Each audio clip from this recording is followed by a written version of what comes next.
You already know which side you are on. There are two kinds of people watching this right now.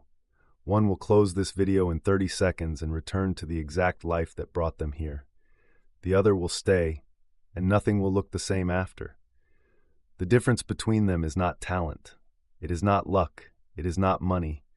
It is something Niccolo Machiavelli identified 500 years ago, a single psychological fracture that separates the ruled from the rulers.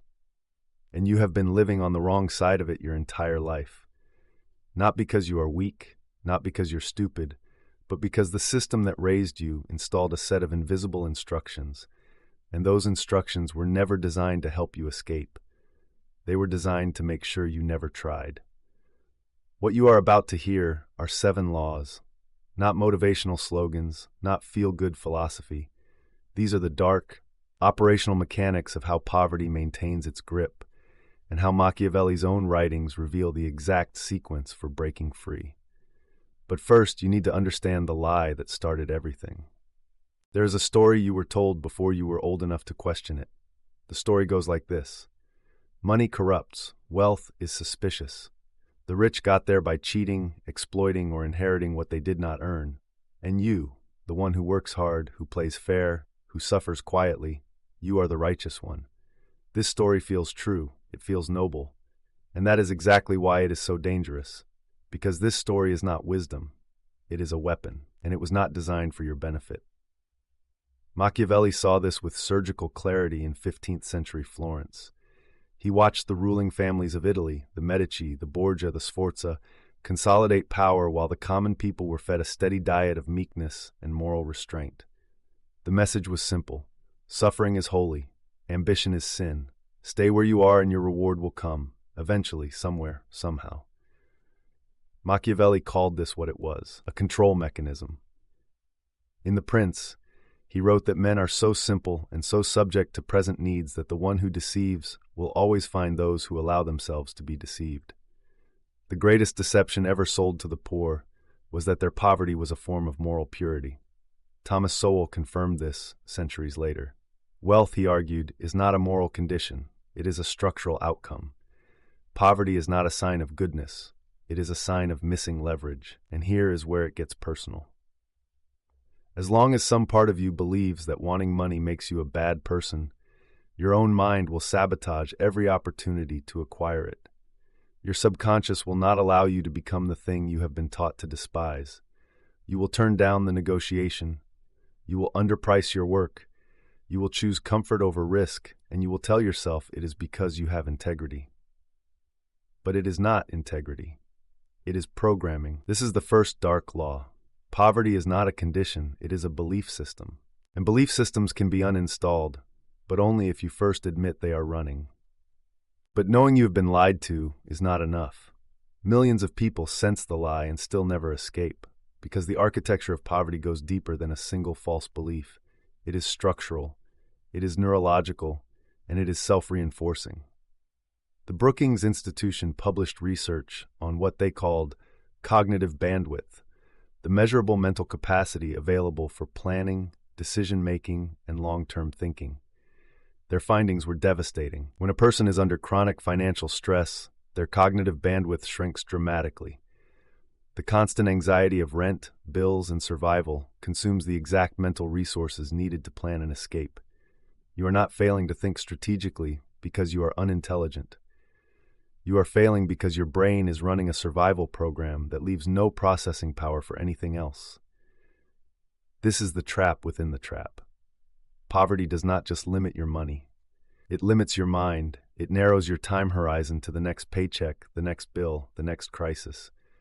You cannot think 5 years ahead when you are drowning in the next 5 days. Machiavelli described this exact dynamic through his concept of fortuna, the chaotic flooding river of circumstance. He wrote that fortuna governs half of our actions but leaves the other half to our own agency. The problem is that when you are poor, fortuna takes far more than half. It takes 90%. Every unexpected expense, every medical bill, every broken down car becomes a flash flood that wipes out whatever fragile progress you had made. The rich build dams when the weather is dry. They have margin, they have reserves. They can absorb the flood and continue building. The poor are always standing in the riverbed, one storm away from losing everything. And here is the cruelest part. The stress response itself becomes addictive. Your nervous system adapts to crisis mode. Cortisol becomes your baseline. The chaos becomes familiar. And familiar, no matter how painful, feels safe to the brain. This is why people who escape poverty often return to it. This is why lottery winners go broke. This is why people sabotage their own promotions. The cage has become neurologically comfortable. Your body fights to stay in the environment it has adapted to, even when that environment is destroying you. The second dark law is this: poverty is not just an economic trap. It is a neurological one. Your brain has been rewired by scarcity to keep you in scarcity. And breaking free requires more than money. It requires reprogramming the operating system itself. Which of these two traps hit you harder? The belief that poverty is somehow noble, or the realization that financial stress has been shrinking your ability to think clearly? Write it in the comments. Name the one that has been running the longest. Subscribe if you want to keep going. The laws that come next are the ones that change everything. Here's where most people get the diagnosis completely wrong. You look at someone who built a business, who invested early, who reads for 2 hours every morning, and you tell yourself the difference between you and them is discipline. You believe you are lazy. You believe you lack willpower. You believe there is some fundamental deficiency in your character that keeps you stuck. This is perhaps the most destructive lie of all, because it is not true. You are not undisciplined. You are ferociously disciplined at staying exactly where you are. Think about what you execute every single day with perfect consistency. You wake up at the same time. You check your phone within the first 3 minutes. You scroll through the same feeds, absorb the same noise, feel the same low-grade anxiety. You spend your paycheck on the same things within the same number of days. You complain about the same problems to the same people. You go to sleep with the same unfinished plans you had last month, last year, last decade. You never miss a single repetition of this routine. Not once. That is not a lack of discipline. That is mastery-level consistency aimed in the wrong direction. Darren Hardy wrote about the compound effect, the principle that small, seemingly insignificant actions repeated daily produce massive outcomes over time. But here is what most people miss. The compound effect is morally neutral. It does not care whether you are compounding growth or compounding decay. It simply multiplies whatever you feed it. Every hour spent consuming content that does not sharpen you is not neutral. It is an active deposit into the account of your stagnation, and that account earns interest. Devastating, relentless interest. Machiavelli wrote that a prince must force his nature to adapt to the times or he will perish. He understood that human beings are creatures of habit, and that most habits are inherited from the environment, not chosen consciously. You did not choose these patterns. They were installed by your circumstances, your upbringing, your social circle. But the fact that you did not choose them does not mean you are powerless against them. It means you must perform a conscious, deliberate act of redirection. The third dark law: you do not need to build discipline. You need to redirect the terrifying discipline you already possess. The engine is already running. You just need to point it somewhere that matters. And the moment you try to redirect, the moment you start reading instead of scrolling, building instead of consuming, saving instead of spending, something will happen that no one warns you about. The people closest to you will resist. Not violently, not obviously. They will resist with laughter, with concern, with love that looks like care but functions like a chain. When you mention you are studying finance, they will joke about it. When you skip the night out to work on a project, they will call you antisocial. When you share an ambition, they will remind you of every person who tried and failed. Most businesses fail, you know. Do not lose what little you have. Machiavelli studied this dynamic obsessively. In his discourses on Livy, he analyzed how factions maintain cohesion, and his conclusion was uncomfortable. Groups do not hold together through shared love. They hold together through shared limitations. The moment one member threatens to rise above the group's baseline, the group mobilizes, not to celebrate, but to correct. Your ambition is not an inspiration to them, it is an accusation. If you can escape, it means they could have too, and they are not ready to face that truth. Thomas Sowell made this even more precise. He argued that the transmission of human capital, attitudes, knowledge, habits of mind, matters more than the transmission of financial capital. Your environment is not just where you live. It is the operating system your mind downloads every day from the people around you. If that operating system transmits resignation, your mind will run resignation, no matter how many books you read or courses you take. The fourth dark law. Your social circle is not neutral. It is either an engine or an anchor, and you cannot outperform your environment indefinitely. Eventually, you either change the environment or the environment changes you back. There is another formula you were given, one that sounds so reasonable you never thought to question it. Go to school, get a degree, find a stable job, work hard, put in the overtime, be loyal, wait for the promotion, and eventually, the system will reward you. This is the formula of linear labor, and it is mathematically designed to fail. Linear labor means trading a finite resource, your time, your energy, your physical health, for a fixed, capped return. You sell 1 hour, you get 1 unit of pay. You sell 80 hours, you get 80 units. But you cannot sell 160 hours because the week only has 168, and you need to sleep. Machiavelli understood the critical difference between tactics and strategy. Working hard is a tactic, but if the strategy is wrong, the tactic accelerates your own destruction. Running faster on a treadmill does not take you anywhere new. It just exhausts you faster. Ray Dalio built Bridgewater Associates into one of the most powerful financial institutions in history. He did not do it by working more hours than everyone else. He did it by building systems, algorithms, principles, decision frameworks that operated independently of his physical presence. The wealthy do not sell their time. They build machines that generate value without requiring their continuous input. Code, media, intellectual property, capital deployed into assets that compound, scalable teams that execute while the architect sleeps. The fifth dark law. If your income requires your physical presence to exist, you are not building wealth. You are renting survival, and rent always comes due. The question is not how can I work harder? The question is how can I detach my income from my time? Now you see the architecture, the false beliefs, the neurological trap, the misdirected discipline, the gravitational pull of your circle, the dead end of linear labor. But seeing the cage is not the same as escaping it. This is where Machiavelli's most misunderstood concept becomes your most powerful weapon. He called it virtue. Not virtue in the moral sense, not kindness, not charity, not goodness. Virtue is something far more dangerous. It is the raw, unbending will to impose your vision onto the chaos of reality. Virtue is ambition married to strategy. It is the refusal to let fortuna, the chaotic river, dictate your fate. It is the decision to build dams while the weather is dry, to study the terrain before the flood comes, to act when others are still waiting for permission. Machiavelli's favorite example was Castruccio Castracani, born an orphan in Lucca, no family name, no inheritance, no connections, at the absolute bottom of the Renaissance social hierarchy. Castruccio did not rise by hoping the system would notice him. He did not petition for fairness. He did not wait for a lucky break. He studied power the way a surgeon studies anatomy. He identified which factions held leverage. He learned the mechanics of warfare, diplomacy, and alliance. He made himself indispensable to those above him, and then he replaced them.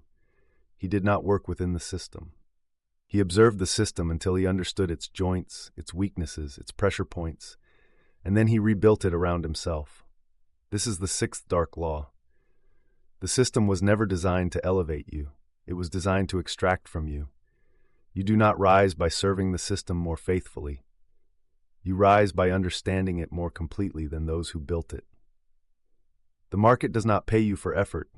It pays you for irreplaceability. If anyone can do what you do with 2 weeks of training, you will always be replaceable. You will always be poor. You must become a glitch in their matrix. You must acquire a skill so valuable, so difficult to replicate, that the system cannot function without you.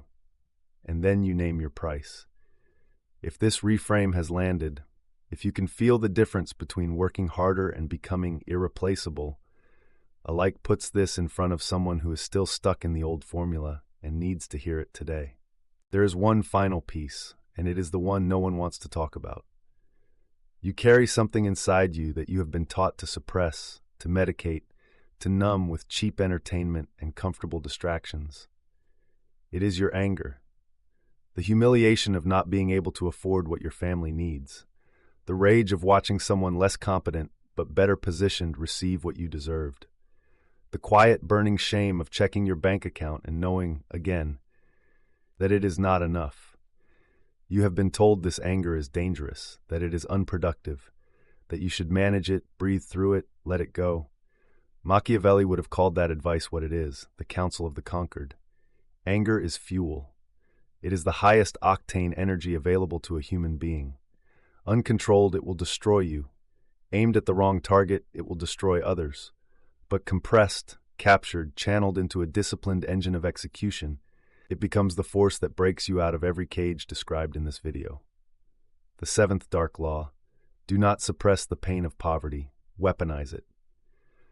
Let the sting of where you are become the fuel for where you are going. The people who escape the bottom are not the ones who found peace with it. They are the ones who refused to. Every empire in history was built by someone who looked at their circumstances and decided, with cold, calculated fury, that this was not acceptable, and then they moved. So what do you do now? You do not start with motivation. You do not start with a vision board. You start with something far more uncomfortable. You perform a cold audit of your own life. Take 1 week, 7 days, and track every hour and every dollar with the same ruthlessness a general uses to map enemy positions. Do not judge. Do not change anything yet. Just observe. Where does your time actually go? Not where you think it goes. Where does it actually go? How many hours disappear into scrolling, into passive consumption, into conversations that produce nothing? How many dollars leak out in small transactions that feel insignificant but compound into hundreds, then thousands, over a year? This is not budgeting. This is reconnaissance. You are mapping the battlefield of your own self-sabotage, and you cannot fight an enemy you refuse to see. Machiavelli wrote that the first method for estimating the intelligence of a ruler is to look at the men he has around him. Apply this to yourself. Look at where your resources go. That is the truest portrait of your priorities. Not what you say you want, but what you actually invest in. The second practice is harder. It requires something Machiavelli would recognize as strategic withdrawal. You must create distance, not from the people you love, but from the behavioral patterns your environment enforces. This does not mean cutting everyone off overnight. That is reactive, not strategic. It means becoming selectively silent. You stop broadcasting your plans. You stop seeking validation from people who have never built anything. You stop debating your ambitions with those who are committed to their own resignation. You smile, you nod, you remain polite.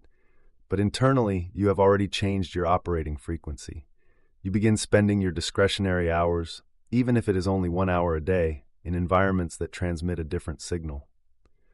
Books written by people who built something. Conversations with people who think in systems, not complaints. Content that challenges your model of reality instead of confirming your comfort.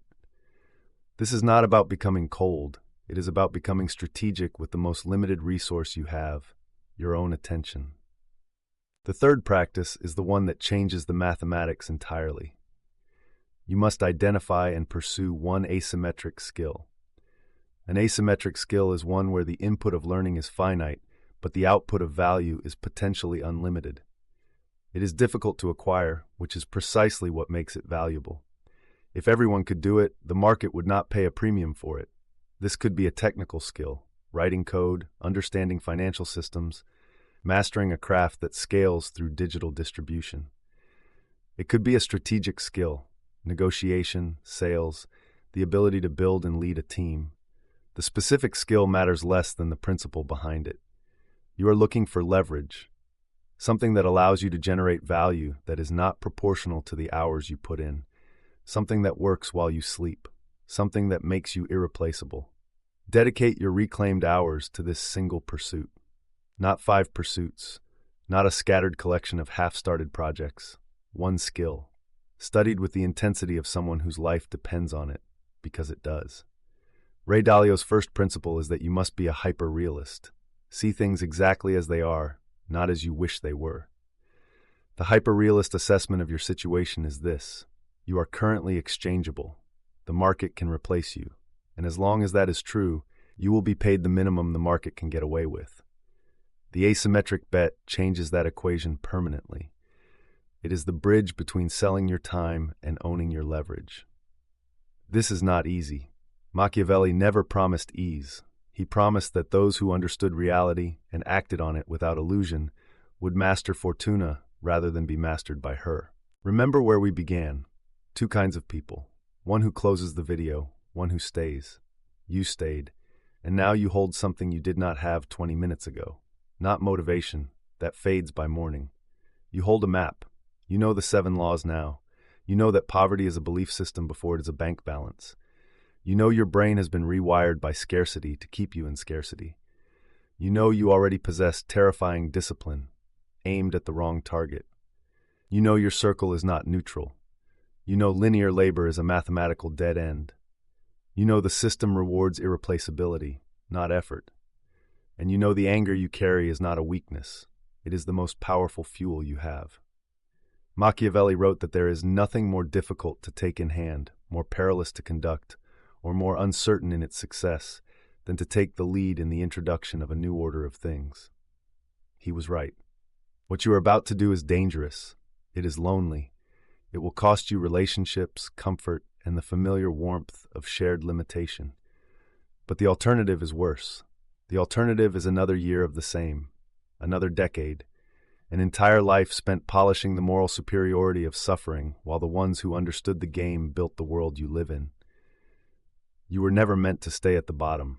You were trained to stay there, and training can be overwritten. The distance between where you are and where you could be is not measured in years. It is measured in decisions. Small, cold, daily decisions that compound, the same way your old habits compounded, but now aimed at something that matters. You do not need anyone's permission. You do not need to wait for the right moment. The right moment is the one where you stop negotiating with your own excuses and begin. Fortuna is the river.